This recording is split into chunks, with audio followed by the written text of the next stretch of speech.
welcome back to another episode of Finance Uncut. On today's episode, we're going to have a look at inflation from an Austrian perspective, directly from the great economist himself, Ludwig von Mises. So what is inflation? This is the big debate happening in FinTwit at the moment. Are we seeing inflation or are we seeing deflation? But it goes even further than that. There is an actual debate as to what is inflation, the definition of inflation. And two people that I follow and have a lot of respect for, Jim Rickards and Peter Schiff, about a month ago had a debate on exactly what is inflation. And both men disagreed as to the definition of inflation. So in this video, I wanted to have a look at what is inflation from an Austrian perspective. And we're going to go through some of the highlights in Ludwig von Mises' book, Economic Policy Thoughts for Today and Tomorrow. So in 1864, Webster's American Dictionary of the English Language defined inflation as undue expansion or increase from over-issue set of currency. And in the same dictionary, an inflationist is one who advocates inflation, which is an increase of the paper currency as beneficial to trade. And this is a definition that Peter Schiff used in that debate. If the supply of caviar were as plentiful as the supply of potatoes, the price of caviar, that is, the exchange ratio between caviar and money, or caviar and other commodities, would change considerably. In that case, one could obtain caviar at a much smaller sacrifice than is required today. Likewise, if the quantity of money is increased, the purchasing power of the monetary unit decreases, and the quantity of goods that can be obtained for 1 unit of this money decreases also. When, in the 16th century, American resources of gold and silver were discovered and exploited, enormous quantities of the precious metals were transported to Europe. The result of this increase in the quantity of money was a general tendency toward an upward movement of prices in Europe. In the same way, today, when a government increases the quantity of paper money, the result is that the purchasing power of the monetary unit begins to drop, and so prices rise. This is called inflation. Unfortunately, in the United States, as well as in other countries, some people prefer to attribute the cause of inflation not to an increase in the quantity of money, but rather to the rise in prices. For example, without inflating, the government could use the tax collected money for hiring new employees or for raising the salaries of those who are already in government service. Then these people whose salaries have been increased are in a position to buy more. When the government taxes the citizens and uses this money to increase the salary of government employees, the taxpayers have less to spend, but the government employees have more. Prices in general will not increase. But if the government does not use tax money for this purpose, if it uses freshly printed money instead, it means that there will be people who now have more money while all the other people still have as much as they had before. So those who receive the newly printed money will be competing with those people who were buyers before. And since there are no more commodities than there were previously, but there is more paper money on the market, and since there are now people who can buy more today than they could have bought yesterday, there will be an additional demand for that same quantity of goods. Therefore, prices will tend to go up. This cannot be avoided, no matter what the use of this newly issued money will be. And more importantly, this tendency for prices to go up will develop step by step. It is not a general upward movement of what is being called the price level. The metaphorical expression price level must never be used. When people talk of a price level, they have in mind the image of a level of a liquid which goes up or down according to the increase or decrease in its quantity, but which, like a liquid in a tank, always rises evenly. But with prices, there is no such thing as a level. Prices do not change to the same extent at the same time. There are always prices that are changing more rapidly, rising or falling more rapidly than other prices. There is a reason for this. Consider the case of the government employee who received the new money added to the money supply. People do not buy today precisely the same commodities and in the same quantities as they did yesterday. The additional money which the government has printed and introduced into the market is not used for the purchase of all commodities and services. It is used for the purchase of certain commodities, the prices of which will rise, while other commodities will still remain at the prices that prevailed before the new money was put in to the market. Therefore, when inflation starts, different groups within the population are affected by this inflation in different ways. Those groups who get the new money first gain a temporary benefit. When the government inflates in order to wage a war, it has to buy munitions. And the first to get the additional money are the munitions industries and the workers within those industries. These groups are now in a very favourable position. They have higher profits and higher wages. Their business is moving. Why? Because they were the first to receive the additional money. And having now more money at their disposal, they are buying. And they are buying from other people who are manufacturing and selling the commodities that these munition makers want. These other people form a second group. And this second group considers inflation to be very good for business. Why not? Isn't it wonderful to sell more? For example, the owner of a restaurant in the neighbourhood of a munitions factory says it is really marvellous. The munitions workers have more money. There are many more of them now than before. They're all patronising my restaurant. I'm very happy about it. He does not see any reason to feel otherwise. The situation is this. Those people to whom the money comes first now have a higher income, and they can still buy many commodities and services at prices which correspond to the previous state of the market, to the condition that existed on the eve of inflation. Therefore, they are in a very favourable position, and thus inflation continues step by step, from one group of the population to another, and all those to whom the additional money comes at the early state of inflation are benefited because they are buying some things at prices still corresponding to the previous stage of the exchange ratio between money and commodities. But there are other groups in the population to whom this additional money comes much, much later. These people are in an unfavourable position. Before the additional money comes to them, they are forced to pay higher prices than they paid before for some or for practically all of the commodities they wanted to purchase, while their income has remained the same or has not increased proportionally with prices. And that brings us to the Cantillon Effect. Now, you've probably heard the Cantillon Effect. You've probably heard it pronounced the Cantillon Effect. And a lot of people have heard of the Cantillon Effect but have no idea where it came from or what it's about. And I highly recommend, so it's basically Richard Cantillon was a French economist in the 18th century who wrote about money and how it circles around the economy. And I definitely recommend reading this book, an essay on economic theory. Richard Cantillon is actually the father of capitalism, or free market capitalism. It's not Adam Smith. You can go and Google it right now as you listen to this video. Type in Richard Cantillon, type in Adam Smith, have a look at their life in the period that they lived, and have a look at when Richard Cantillon wrote this book. He lived before Adam Smith. He wrote this book before any of Adam Smith's writings. In fact, if you read this book and then read The Wealth of Nations by Adam Smith, you'll actually see that Adam Smith, in some parts, basically word for word, copies Richard Cantillon. So that's the Cantillon Effect. It is on the back of Richard Cantillon and his theory about how money and how it circles around the economy. So let's have a look at the Cantillon Effect. The Cantillon Effect refers to the change in relative prices resulting from the uneven expansion of the money supply. If a central bank pumps more money into the economy, the resulting increase in price does not happen evenly. The Austrian economist Friedrich Hayek compared this monetary expansion with honey. If you pour honey into a cup, it won't spread out evenly. It will clump in the middle of the cup first before spreading out. Same with money. The change in relative prices occurs because the change in money supply has a specific injection point and therefore a specific flow path through the economy.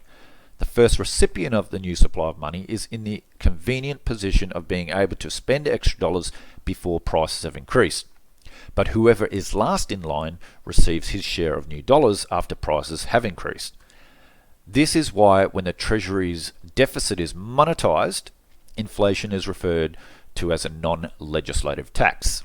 In these cases, the government has seized purchasing power, rather than physical bills, from its citizens without congressional approval. The result is a redistribution from the poor to the rich. And this is what low inflation looks like over time. So when your governments are telling you that 2 to 3% inflation is great for the economy, it's fantastic, this is what it looks like. Over the last 20 years, 2% inflation basically means almost half your purchasing power destroyed. So if you're a retiree back in 2000, you saved a bunch of cash, you thought, yep, I've got enough savings. How are you doing 20 years on? With lower interest rates as well, and 2% inflation, I suspect you are doing a lot worse than you were 20 years ago. Now, you can see that something happened in 1971. In fact, it was on the 15th of August in 1971, and this is when Richard Nixon took the US dollar off the gold standard, or temporarily closed the gold window to basically convert US dollars into gold. And what have we seen since then? Pure fiat currency, where you just keep printing more and more and more and more. This is proof. This is proof right here of what inflation is and the result of inflation. Oh, 1971 as well. What happens to the goods and services that we use? Goes up. In fact, right now, I wish I shared a graph that shows right now, as we speak, the goods and services that we want and need have gone up significantly just in the last 12 months. But the goods and services that we don't want or need have gone down. So once again, the CPI level, look at that. 1913, the Fed is introduced. 1971, we become a fiat currency. No more gold backing us, and you can print as much as you like, really. Create as many new dollars as you like. And this is what happens to CPI. And this is the CPI. We know that the CPI levels measured today are not the same as what they were measured in the 70s and 80s. In fact, I'll put a link in the description below to John, forget his last name, Shadow Stats. John Williams from Shadow Stats. I'll put a link in the description. You can go to his website and have a look. He actually measures the CPI numbers today as they were measured back in the 70s and 80s, and I think you'll be very, very surprised. So, for example, housing was part of inflation. It no longer is. Things like prime cut steak was part of inflation, but when that became too expensive, we replaced it with chicken. So governments are always trying to artificially keep that CPI level down.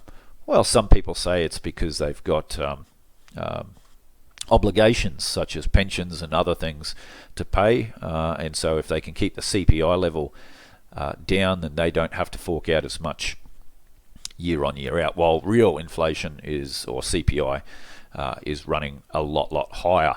Also, other things like new cars. They say, well, it's a better quality car, so therefore, that inflation is, much less, or the CPI numbers much less. So they just don't measure. So you cannot measure the CPI numbers today and measure it with the 70s and 80s. You can't. It's just completely different. So I'll put a link in the description below. But as you can see, 1971. This is what we call a hockey stick graph. And once again, what happens to the national debt? Well, that's what happens when you become a debt-based system. When you become a fiat currency-based system, the debt has to continue to exponentially grow. And once again, inflation. Think of inflation. So you get 2% a year inflation. Think that's good. Don't forget that is exponentially growing. That is compounding. 2% on top of the 2%. Now we got 2% on top of, it's a compounding effect. And this is why Ludwig von Mises says it's a redistribution from the poor to the rich. Now, the velocity of money, I always was a believer in velocity of money, and that has a big impact on the CPI numbers. And I haven't completely dismissed this. I haven't thrown it out, okay?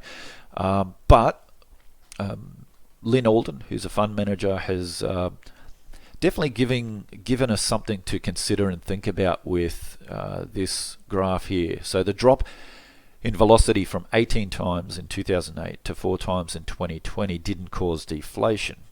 And the increase in velocity from 4 to 7 times in 2019 didn't cause inflation. Bottom line, changes in velocity, even very large changes, no longer impact inflation. So there's a couple of chains of thought around this. Could be due to the debt levels that we have now, that that the velocity needs to just be so much bigger than it used to be, and there's a few other chain of thoughts around there. Now, I haven't completely thrown out the power of velocity, but it's definitely made me consider what I've always thought on this.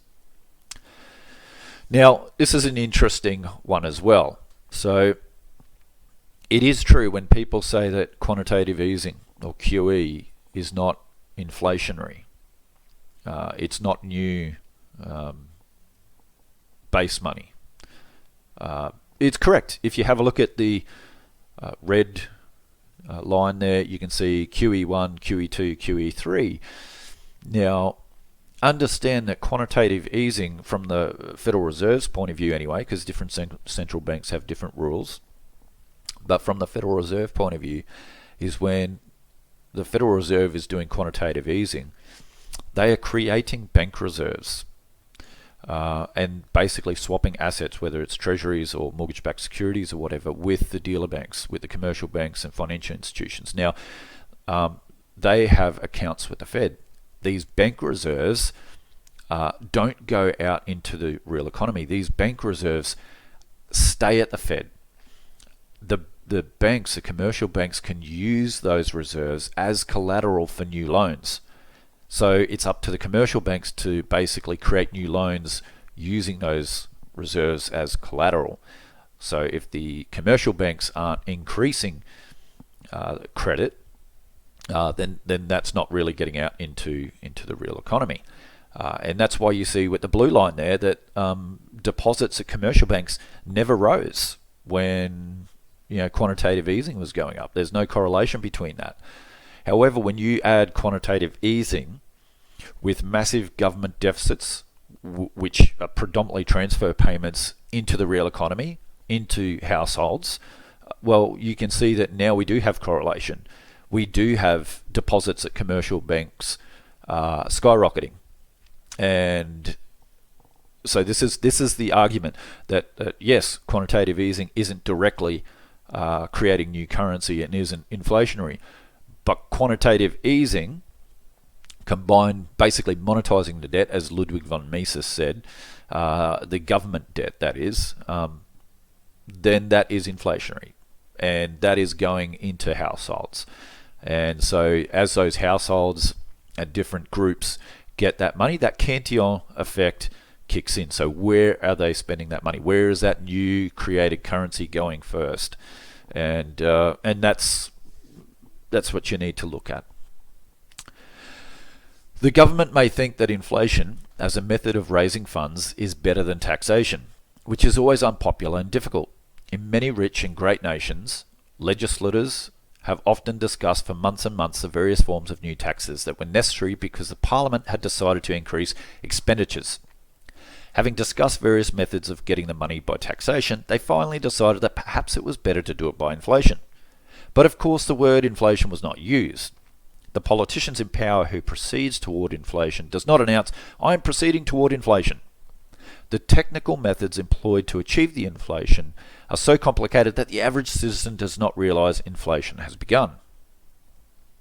The government does not care at first that some people will be losers. It does not care that prices will go up. But legislators say this is a wonderful system. But this wonderful system has one fundamental weakness. It cannot last. If inflation could go on forever, there would be no point in telling governments they should not inflate. But the certain fact about inflation is that sooner or later it must come to an end. It is a policy that cannot last. In the long run, inflation comes to an end with the breakdown of the currency. It comes to a catastrophe, to a situation like the one in Germany in 1923. On August 1, 1914, the value of the dollar was 4 marks and 20 pfennigs. 9 years and 3 months later, in November 1923, the dollar was pegged at 4.2 trillion marks. In other words, the mark was worth nothing. It no longer had any value. So how long can a central bank continue an inflation? Probably as long as people are convinced that the government sooner or later, but certainly not too late, will stop printing money and thereby stop decreasing the value of each unit of money. When people no longer believe this, when they realise that the government will go on and on without any intention of stopping, then they begin to understand that prices tomorrow will be higher than they are today. Then they begin buying at any price, causing prices to go up to such heights that the monetary system breaks down. I refer to the case of Germany, which the whole world was watching. Many books have described the events of that time. Although I am not German, but an Austrian, I saw everything from the inside. In Austria, conditions were not very different from those in Germany, nor were they much different in many other European countries. For several years, the German people believed that their inflation was just a temporary affair, that it would soon come to an end. They believed it for almost 9 years, until the summer of 1923. Then, finally, they began to doubt. As the inflation continued, people thought it wiser to buy anything available instead of keeping their money in their pockets. Furthermore, they reasoned that one should not give loans of money, but on the contrary, that it was a very good idea to be a debtor. Thus, inflation continued feeding on itself. And it went on in Germany until exactly November 20, 1923. The masses had believed inflation money to be real money, but then they found out that the conditions had changed. At the end of the German inflation in the fall of 1923, the German factories paid their workers every morning in advance for the day. And the working man who came to the factory got his wife, handed his wages, all the millions he got, over to her immediately. And the lady immediately went to the shop to buy something, no matter what. She realised what most people knew at that time, that overnight, from one day to another, the mark lost 50% of its purchasing power. Money, like chocolate in a hot oven, was melting in the pockets of the people. This last phase of German inflation did not last long. After a few days, the whole nightmare was over.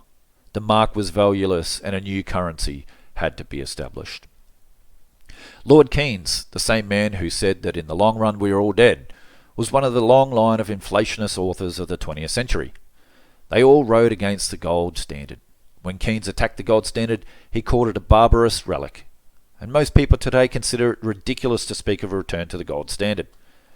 In the United States, for instance, you're considered to be more or less a dreamer if you say sooner or later the United States will have to return to the gold standard. Yet the gold standard has one tremendous virtue. The quantity of money under the gold standard is independent of the policies of governments and political parties. This is its advantage. It is a form of protection against spendthrift governments. If, under the gold standard, a government is asked to spend money for something new, the Minister of Finance can say, "Where do I get the money? Tell me first, how will I find the money for this additional expenditure?" Under an inflationary system, nothing is simpler for politicians to do than to order the government printing office to provide as much money as they need for their projects. Under a gold standard, sound government has a much better chance. Its leaders can say to the people and to the politicians, "We can't do it unless we increase taxes." But under inflationary conditions, people acquire the habit of looking upon the government as an institution with limitless means at its disposal. The state, the government, can do anything. If, for instance, the nation wants a new highway system, the government is expected to build it. But where will the government get the money? In 1936, in his General Theory of Employment, Interest and Money, Lord Keynes unfortunately elevated this method. The emergency measures of the period between 1929 and 1933 to a principle to a fundamental system of policy, and he justified it by saying, in effect, unemployment is bad. If you want unemployment to disappear, you must inflate the currency. He realised very well that wage rates can be too high for the market, that is, too high to make it profitable for an employer to increase his workforce, thus too high from the point of view of the total working population. For the wage rates imposed by unions above the market, only a part of those anxious to earn wages can obtain jobs. And Keynes said, in effect, certainly mass unemployment prolonged year after year is a very unsatisfactory condition. But instead of suggesting that wage rates could and should be adjusted to market conditions, he said, in effect, if one devalues the currency and the workers are not clever enough to realise it, they will not offer resistance against a drop in real wage rates, as long as nominal wage rates remain the same. In other words, Lord Keynes was saying that if a man gets the same amount of sterling today as he got before the currency was devalued, he will not realise he is, in fact, now getting less. In old-fashioned language, Keynes proposed cheating the workers. Instead of declaring openly that wage rates must be adjusted to the conditions of the market, because if they are not, a part of the labour force will inevitably remain unemployed, he said, in effect, full employment can be reached only if you have inflation. Cheat the workers. The most interesting fact, however, is that when his general theory was published, it was no longer possible to cheat, because people had already become index conscious, but the goal of full employment remained. We must remember that in the long run, we may all be dead, and certainly will be dead. But we should arrange our earthly affairs for the short run in which we have to live, in the best possible way, and one of the measures necessary for this purpose is to abandon inflationary policies. So what is the cure for inflation? Well, next time we meet, I'll run through the highlights of Henry Hazlitt's book, What You Should Know About Inflation. I think from this video you've got a little sneak peek as to one of the key components of the cure for inflation. So hopefully you enjoyed this video. Hopefully you've got a better understanding about inflation from an Austrian economic perspective. Love to see your comments below. Don't forget to like and subscribe to the video, and I'll see you again on another episode of Finance Uncut.